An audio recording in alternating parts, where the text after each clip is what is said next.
For a few moments, Pete and I take in the scene of our mentor trying to rise out of the slippery, vile stuff from his stomach. The reek of vomit and raw spirits almost brings my dinner up. We exchange a glance. Obviously, Hamish isn't much, but Effie Trinket is right about one thing. Once we're in the arena, he's all we've got. As if by some unspoken agreement, Peeta and I each take one of Hamish's arms and help him to his feet. "I tripped?" Hamish asks. "Smells bad?" He wipes his hand on his nose, smearing his face with vomit. "Let's get you back to your room," says Peeta. "Clean you up a bit." We half lead, half carry Hamish back to his compartment. Since we can't exactly set him down on the embroidered bedspread, we haul him into the bathtub and turn the shower on him. He hardly notices.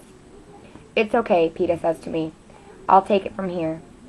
I can't help feeling a little grateful, since the last thing I want to do is strip down Hamish, wash the vomit out of his chest hair, and tuck him into bed. Possibly Peeta is trying to make a good impression on him, to be his favorite once the games begin. But judging by the state he's in, Hamish will have no memory of this tomorrow. "All right," I say. "I can send one of the Capitol people to help you. There's any number on the train. Cooking for us, waiting on us, guarding us, taking care of us is their job." "No, I don't want them," says Peeta. I nod and head to my own room. I understand how Peeta feels. I can't stand the sight of the Capitol people myself, but making them deal with Hamish might be some small form of revenge. So I'm pondering the reason why he insists on taking care of Hamish, and all of a sudden I think, it's because he's being kind, just as he was kind to give me the bread. The idea pulls me up short. A kind Peeta Mellark is far more dangerous to me than an unkind one.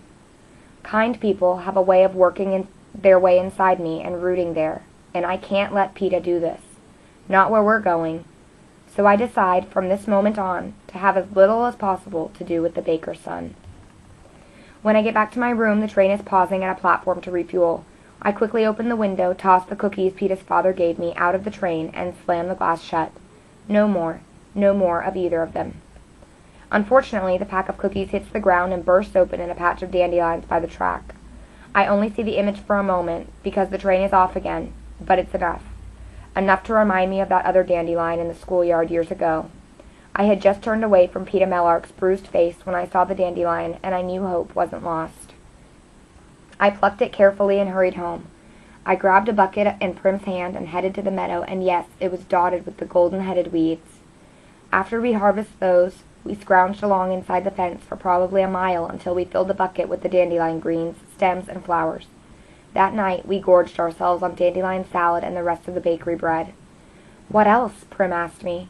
"What other foods can we find?" "All kinds of things," I promised her. "I just have to remember them." My mother had a book she brought with her from the apothecary shop. The pages were made of old parchment and covered in inked drawings of plants. Neat handwritten blocks told their names, where to gather them, when they came in bloom, their medical uses. But my father added other entries to the book. Plants for eating, not healing. Dandelion, pokeweed, wild onions, pines. Prim and I spent the rest of the night poring over those pages. The next day we were off school. For a while I hung around the edges of the meadow, but finally I worked up the courage to go under the fence. It was the first time I'd been there alone, without my father's weapons to protect me. But I retrieved the small bow and arrows he made me from a hollow tree. I probably didn't go more than 20 yards into the woods that day. Most of the time, I perched up in the branches of an old oak, hoping for game to come by. After several hours, I had the good luck to kill a rabbit. I'd shot a few rabbits before with my father's guidance, but this I had done on my own. We hadn't had meat in months. The sight of the rabbit seemed to stir something in my mother. She roused herself, skinned the carcass, and made a stew with the meat and some more greens Prim had gathered. Then she acted confused and went back to bed. But when the stew was done, we made her eat a bowl. The woods became our savior, and each day I went a bit further into its arms. It was slow going at first, but I was determined to feed us. I stole eggs from nests, caught fish in nets, sometimes managed to shoot a squirrel or a rabbit for stew, and gathered the various plants that sprung up beneath my feet. Plants are tricky. Many are edible, but one false mouthful, and you're dead. I checked and double-checked the plants I harvested with my father's pictures. I kept us alive. Any sign of danger, a distant howl, the inexplicable break of a branch, sent me flying back to the fence at first. Then I began to risk climbing trees to escape the wild dogs that quickly got bored and moved on. Bears and cats lived deeper in, perhaps disliking the sooty reek of our district. On May 8th, I went to the Justice Building, signed up for my tesserae, and pulled home my first batch of grain and oil in Prim's toy wagon. On the 8th of every month, I was entitled to do the same. I couldn't stop hunting and gathering, of course. The grain was not enough to live on, and there were other things to buy, soap and milk and thread. What we didn't absolutely have to eat, I began to trade at the Hob. It was frightening to enter that place without my father at my side, but people had respected him, and they accepted me. Game was game, after all, no matter who'd shot it. I also sold at the back doors of the wealthier clients in town, trying to remember what my father had told me and learning a few new tricks as well. The butcher would buy my rabbits, but not squirrels. The baker enjoyed squirrel, but would only trade for one if his wife wasn't around. The head peacekeeper loved wild turkey. The mayor had a passion for strawberries. In late summer, I was washing up in a pond when I noticed the plants growing around me, tall with leaves like arrowheads, blossoms with 3 white petals. I knelt down in the water, my fingers digging into the soft mud, and pulled up a handful of the roots. Small bluish tubers that don't look like much, but boiled or baked are as good as any potato. Katniss, I said aloud. It's the plant I was named for, and I heard my father's voice joking. As long as you can find yourself, you'll never starve. I spent hours stirring up the pond bed with my toes and a stick, gathering the tubers that floated to the top. That night we feasted on fish and Katniss roots until we were all, for the first time in months, full. Slowly, my mother returned to us. She began to clean and cook and preserve some of the food I brought in for winter. People traded us or paid money for her medical remedies. One day, I heard her singing. Prim was thrilled to have her back, but I kept watching, waiting for her to disappear on us again. I didn't trust her. And some small, gnarled place inside me hated her for her weakness, for her neglect, for the months she had put us through. Prim forgave her, but I had taken a step back from my mother, put up a wall to protect myself from needing her, and nothing was ever the same between us again. Now I was going to die without that ever being set right. I thought of how I had yelled at her today in the Justice Building. I had told her I loved her too, though, so maybe it would all balance out. For a while I stand staring out the train window, wishing I could open it again, but unsure of what would happen if at such a high speed. In the distance, I see the lights of another district. 7, 10, I don't know.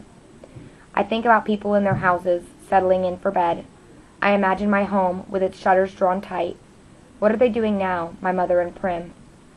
Were they able to eat supper, the fish stew and the strawberries, or did it lie untouched on their plates?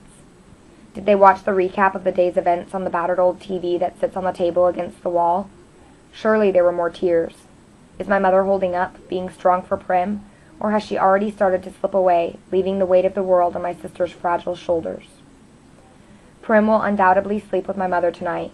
The thought of that scruffy old buttercup posting himself on the bed to watch over Prim comforts me. If she cries, he will nose his way into her arms and curl up there until she calms down and falls asleep. I'm so glad I didn't drown him. Imagining my home makes me ache with loneliness. This day has been endless. Could Gale and I have been eating blackberries only this morning?